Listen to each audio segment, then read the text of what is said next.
क्या नाम है आपका सर? कयामुद्दीन मोहम्मद सालिम, कहाँ से आना हुआ है? यूपी। क्या नाम है? संदीप गोयल। क्या नाम है सर आपका? मेरा तौसीफ खान, साजिद खान। मैं अनुराग सिंह यूपी औरैया से आया हूँ। तमिलनाडु में जा रहे हैं। तमिलनाडु। तमिलनाडु। नाम शिवागासन, नेम गुरुवायूरप्पन। नेम लक्ष्मी बदिराज, तमिलनाडु। बालाजी दिंडीगल, तमिलनाडु। तमिलनाडु। विनोद मदुरई, तमिलनाडु। तमिलनाडु। हाँ, मूर्ति हासन, तमिलनाडु। क्या नाम है सर? मदुरई, कहाँ से तमिलनाडु, तमिलनाडु। हाँ, फ्रॉम तमिलनाडु। तमिलनाडु। राजस्थान। राजस्थान। क्या नाम है सर? अब्दुल शकूर। क्या नाम है? मोहम्मद सालिम, कहाँ से आना हुआ है? यूपी।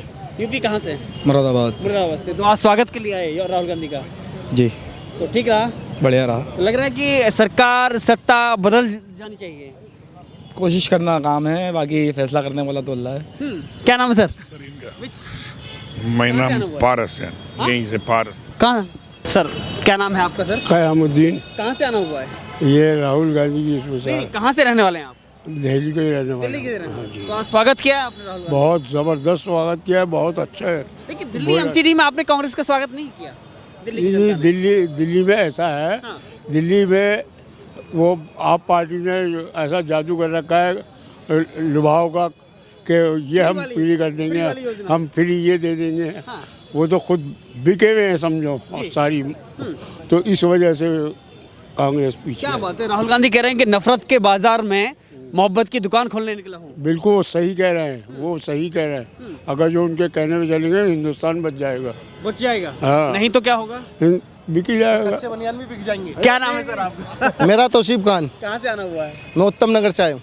दिल्ली से आए हो? हाँ, दिल्ली से ही। क्या लग रहा है, माहौल बदल रहा है क्या? बदल नहीं रहा, बदल गया, बदल गया। बदल गया एक ही यात्रा से। एक ही यात्रा से। साजिद खान, कहाँ से? कुछ ज्यादा बोल जाता यूपी मुजफ्फरनगर से, यहीं रहता हूँ। मुजफ्फरनगर से। हालात खराब चल रहे हैं। नफरत ज़्यादा बढ़ रही है। हाँ, उन्होंने कह दिया ना, लेकिन निकलना था राहुल ना। गांधी ने कह दिया था मोहब्बत की दुकान खोलने निकला हूँ मैं, नफरत के बाजार में। तो वो दुकान चलेगी, बहुत ज़्यादा खुलेगी और पूरे देश में खुलनी चाहिए मोहब्बत की दुकान। नफरत इतनी हो गई है अभी, इसको समझते ही ये क्या है जी। और इसको हाँ, अंतर है दोनों में। क्या अंतर है? हाँ, अंतर क्या है दोनों में? ये हाथ का पंजा, ये थप्पड़ है। ये पंजा है इसका, ये यहाँ पर है, ये शकुशल है। जब ये यहाँ हो जाता है तो ये नफरत के मुंह पे थप्पड़ है। जी तो ये नफरत के मुंह पे ये अब थप्पड़ लगना चाहिए, जी। क्योंकि हालात बहुत ज़्यादा ख़राब चल रहे हैं। महंगाई आप देख लो। हिसाब से। किसके हिसाब से?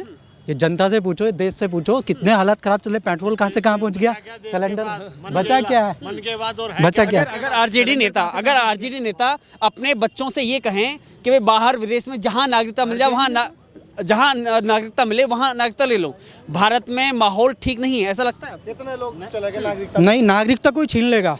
अरे नागरिकता हमारा हक है, हमारा राइट है, हम गला पकड़ के नागरिकता ले लेंगे। हम इस देश में कोई कौन छीन लेगा नागरिकता हमारी? ठीक नहीं रहा है। आपको ऐसा लगता है कि माहौल मुसलमानों के हिसाब से भारत का ठीक नहीं है, ऐसा लगता है आपको? देखो, बिल्कुल लगता है जी, बिल्कुल लगता है। माहौल क्या नाम है सर? क्या नाम है? तरुण नाम है जी मेरा। कहाँ से आना? हाँ, यहीं से हैं, दिल्ली के ही हैं प्रॉपर। क्या लग रहा है, माहौल बदला? क्या लग रहा है? माहौल सब कुछ तो बेच दिया, बचा क्या हमारे पास अब? मन की बातें और है क्या हमारे पास? बीजेपी के सारे दामाद मुसलमान, हम किसी मुसलमान से दोस्ती कर ले तो हमारी जंजाल, जिंदगी खराब, जी का जंजाल। ऐसा है? वो करे तो प्यार, हम करे तो बलात्कार है। नहीं भाई जी, आप समझो, देश की हवा चलेगी दूसरी तरफ। हाँ, और कितना सब्र करेंगे? दे तो दिया, 8 साल दे तो दिया, और कितना देंगे? 80 साल देंगे क्या उसे? हाँ, लेकिन क्या बोलो? लेकिन वो कह रहे हैं 60 साल उनको दिए हैं, हमें भी कुछ ऐसा तो उसने तो 8 साल में सब कुछ खोखला कर दिया। 8 साल में खत्म कर दिया देश। आप बचा क्या है? 56 इंच का सीना बता रहे हैं। चीन के कह रहे हैं, चीन को पाकिस्तान को घर में घुस के मार रहे हैं। उसकी ऐसा वो कह रहे हैं। अपनी माँ का दूध पिया तो 2 बार पार्लियामेंट में ही बोल दे चीन की ऐसी तैसी, हाँ, फिर 56 इंच का दिख जाएगा। दिख क्या जाएगा? होगा तो दिखेगा ना, होगा तो दिखेगा। क्या नाम है सर आपका? अतुल नाम है मेरा। कहाँ से आना हुआ है? मैं दिल्ली से हूँ, साथ में ही हम लोग। तो ये तो देखो, अब ये एक मजबूरी नहीं है, ये जरूरी है हिंदुस्तान के लिए। ये हम लोगों के लिए ज़रूरी है। चाहे कांग्रेस, आपने बात करी कांग्रेस की, आरजेडी की, या किसी भी पार्टी की, वो सब सत्ता में वो ऐसा कर रहे हैं। हमें क्या चाहिए, अब हमें सोच रहा है। आज हमको बेरोजगारी देख लो आप, महंगाई देख लो आप, इस मुद्दे पे कोई बात ही नहीं करता है। कोई भी बात देखो, अरुणाचल, अरे भैया अरुणाचल में बोल के तो देखो, आप पार्लियामेंट में चीन के खिलाफ बोल के तो देखो, वहाँ पर आप झूला झूल ले हो जाके। तो ये चीज़ तो पब्लिक को समझनी पड़ेगी और पब्लिक समझ रही है। यहाँ पब्लिक को बता रहे हैं हम घर में घुस के मार रहे हैं। देखो पब्लिक को आप कुछ ही बताओ, आप पब्लिक को बार बार क्यों बता रहे हो? क्योंकि पब्लिक सजग होती जा रही है। पब्लिक के दिमाग में बार बार एक चीज़ डाल रहे हो आप और कुछ नहीं, पब्लिक समझ रही है और धीरे समझ जाएगी। कहाँ से आए हैं आप कहाँ से आए? सर मैं गाजियाबाद से आया हूँ। यूपी से आए? जी क्या जी। नाम है सर? मेरा मोहम्मद सैफ। जी, क्या लग रहा है, माहौल बदल रहा है? बिल्कुल जी, जरूरी है, मजबूरी है? जरूरी है। हमने कभी किसी पार्टी को किसी को नहीं सपोर्ट किया, रियल है। बीजेपी को, कांग्रेस को नहीं किया, अपने काम से काम रखते थे। लेकिन आज जो मैं आया हूँ ना, हम इसीलिए आए हैं पैदल चल के, और कश्मीर भी जाएंगे हम लोग, दिल करेगा अपने देश के लिए जाएंगे। रियल में मैं किसी पार्टी से, कांग्रेस से भी, आज मेरा दिल हुआ कि जैसे नफरत बढ़ रही है ना देश के अंदर, मैं अपने देश के लिए कश्मीर तक मैंने मन बनाया है, मैं पैदल जाऊँगा राहुल जी की यात्रा में, क्योंकि वो उन्होंने क्लियर कहा है कि ये मैं जो यात्रा कर रहा हूँ ना, ये मैं देश के लिए कर रहा हूँ, ये मैं खाली कांग्रेस के लिए नहीं कर रहा हूँ, ये मैं अपने देशवासियों के लिए कर रहा हूँ।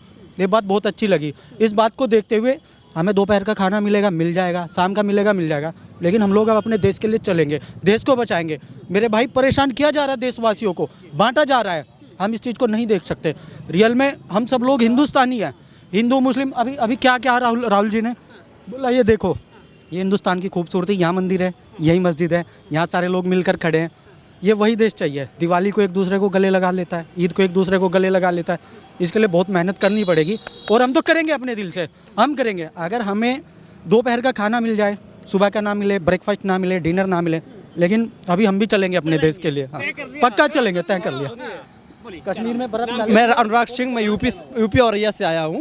मैं भारत स्वागत करने आए? जी, मैं यात्रा को देखने और इसलिए आया कि नरेंद्र मोदी जी 12-11 में जब बोलते थे, देश ने उनकी बात पे यकीन किया। अब राहुल जी हैं जो खुलकर बोलते हैं, मुद्दे उठाते हैं। 8-10 साल इनको भी देंगे, नहीं बोलेंगे तो इनको भी जुमला बोलेंगे, जैसे उनको जुमलाबाज बोलते हैं, उसमें क्या दिक्कत। वो कहते थे रुपए पे बात करते थे, रुपए कहाँ चला गया ना, वो तो उसमें चीफ मिनिस्टर थे, अब प्राइम मिनिस्टर। 8 साल से पावर में फुल मेजोरिटी से उनकी गवर्नमेंट है। शिक्षा, जब मैं हाई स्कूल कर रहा था 10th में, तो पूरे इंडिया में, मैं आपको बताता हूँ, दैनिक जागरण की रिपोर्ट थी, मैंने खुद पढ़ा था, 1500 यूनिवर्सिटी की कमी थी। शिक्षा किसी राष्ट्र की मेरुदंड है। जो राष्ट्र शिक्षित नहीं होगा वो कभी विकसित नहीं हो सकता। कोई नेता कितना जुमला मारे, शिक्षा नेसेसरी है हर राष्ट्र के लिए। कोई गरीब परिवार है, कोई बच्चा पैदा हुआ, खूब भीख मांग ले, खूब फैक्ट्री में काम कर, नहीं हो सकता ना। अगर उसने शिक्षा हासिल कर ली, डिग्री कर ली, बीटेक एमटेक कर लिया, तो करोड़ों कमा सकता है अपने हुनर पे ना। तो वही चीज़, शिक्षा पे कोई काम नहीं हो रहा।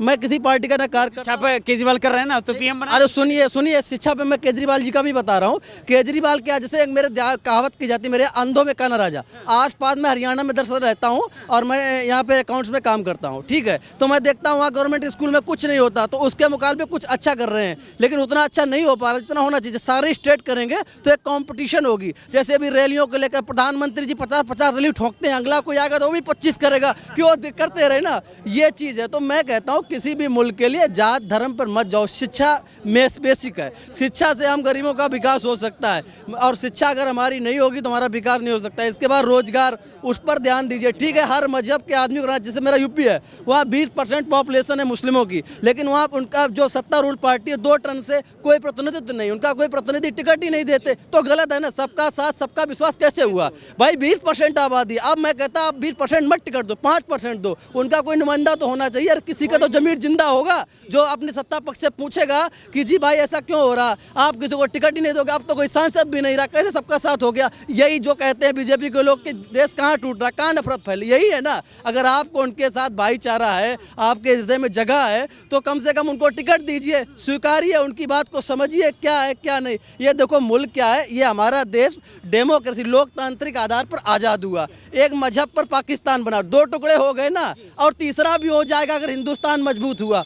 चल रहा है ना, वहाँ लोग एक अलग मुल्क की मांग कर, लेकिन हमारे यहाँ टुकड़ा नहीं हुआ, क्योंकि हम सब मिलकर आए। ये देश अनेकता में एकता, जो पंडित जवाहरलाल नेहरू कहते थे, यहाँ अनेकता में एकता होने के बाद अब बीजेपी के लोग ये भी कहते हैं कि मैं आज़ादी दे रहा हूँ, जैसे फ्रीडम, आदमी को फ्रीडम दे रहे हैं, लेकिन बिफोर फ्रीडम दीजिए आप। मैं बात कह रहा हूँ, पता चले बाद में बीजेपी के चंद लोग आ जाएं, मेरा पता ले लें, मेरे घर पे अटैक करते हैं या मुझे परेशान करें, भाई तू ऐसा मीडिया में क्यों बोल दिया। तो बाद की आज़ादी दीजिए। कोई वक्ता कोई कुछ कहता है तो उसको नोटिस मत, हाँ सुनिए समझिए, और उसको बाद में ईडी का नोटिस मत दीजिए, ये सब मत करिएगा। और आपको लगता है कि आप भ्रष्टाचार मुक्त देश बनाना चाहते हैं, मैं आपके सपोर्ट में, कोई भी नेता हो, लेकिन कम से कम क्या आपके यहाँ भ्रष्टाचारी ने सिंधिया को ले लिया। 2024 में कौन पीएम चाहिए? 2024 में तो पब्लिक से मैं यही कहता हूँ कि एक बार इनको मौका दीजिए। अगर सही नहीं इन्होंने किया तो जैसे मोदी जी का बोलते हैं, इससे ज्यादा जोर शोर से राहुल जी का विरोध करिए, डेमोक्रेसी को मजबूत करिए। गुड। राजस्थान से स्वागत करने के लिए आए हैं। नहीं साथ में ही आ रहा हूँ। साथ में ही है। कैसा लगा? बहुत अच्छा, यात्रा बढ़िया रही? बहुत सक्सेस रही। जो राहुल गांधी कह रहे हैं कि मोदी डर गए हैं, ऐसा है? बिल्कुल, वो तो दिख रहा है, पब्लिक को दिख रहा है, लेकिन आप लोग भी दिखाएं कि डरे हुए हैं। जी। कुछ फैसले ले ही नहीं पा रहे हो आपने, जो उनके पीछे उन्होंने अपने आका बना रखे हैं उनके मुताबिक फैसले ले रहे हैं। पब्लिक के हित को देख के, जनता के हित को देख कर तो कोई फैसला लिया नहीं। आज तक लिया हो तो आप बता दीजिए। इसीलिए सत्ता बदलने वाली है? बिल्कुल बदलनी चाहिए। पब्लिक के हक में बेहतर जब होगा जब सत्ता पलट। सरकार बार बार एक ही बात करेगी, हम सबका साथ सबका विकास कर रहे हैं। किसी का नहीं हो रहा ना, आप लोगों का हो रहा होगा, लेकिन आम पब्लिक का तो विकास हो नहीं रहा। क्या नाम है? संदीप गोयल, कहाँ से आना हुआ? सादरा से। सादरा से। तो क्या लग रहा है माहौल इस बार हवा बदलने वाली है? हवा तो जरूर बदलेगी। देखो समय भी लग सकता है, लेकिन हवा बदलेगी, बदल रही दिल्ली है। की जनता ने स्वागत नहीं किया ना, एमसीडी के चुनाव में स्वागत नहीं किया कांग्रेस का। भाई अब बढ़ लिया ना, यात्रा चालू हुई है, 2024 तक पूरा अपना रूप ले लेगी। ये यात्रा के बाद जो कांग्रेस का रुझान चालू हुआ है, जो कांग्रेस के प्रति लोगों की जागरूकता पैदा हुई है, जो कांग्रेस को लोग भूल चुके थे, दोबारा कांग्रेस से जुड़ने की कोशिश कर रहे हैं। जो पुराने कांग्रेस ही थे वो दोबारा जग के खड़े हो रहे हैं। जी। तो यही कांग्रेस की देन है। लेकिन लंबे समय तक सोना। जोड़ो यात्रा का मतलब यही है कि हर नागरिक एक दूसरे से जुड़े। लेकिन भाजपा ने पहले ही भारत तोड़ो यात्रा का नाम दे दिया इसको। भाजपा को देना चाहिए। भाजपा से बोलने से होता क्या है? भाजपा कुछ भी बोलती रही, भाजपा के बोलने से होगा क्या? समझो, भाजपा का कोई वो नहीं है। भाजपा ने एक ही चीज करी है, फूट डालो और शासन करोगे। नीति अंग्रेजों वाली नीति है भाजपा की, फूट डालो शासन करो, जो कांग्रेस खत्म करेगी। और कांग्रेस ने ही पहले देश चलाया था, कांग्रेस ही आगे देश चलाएगी।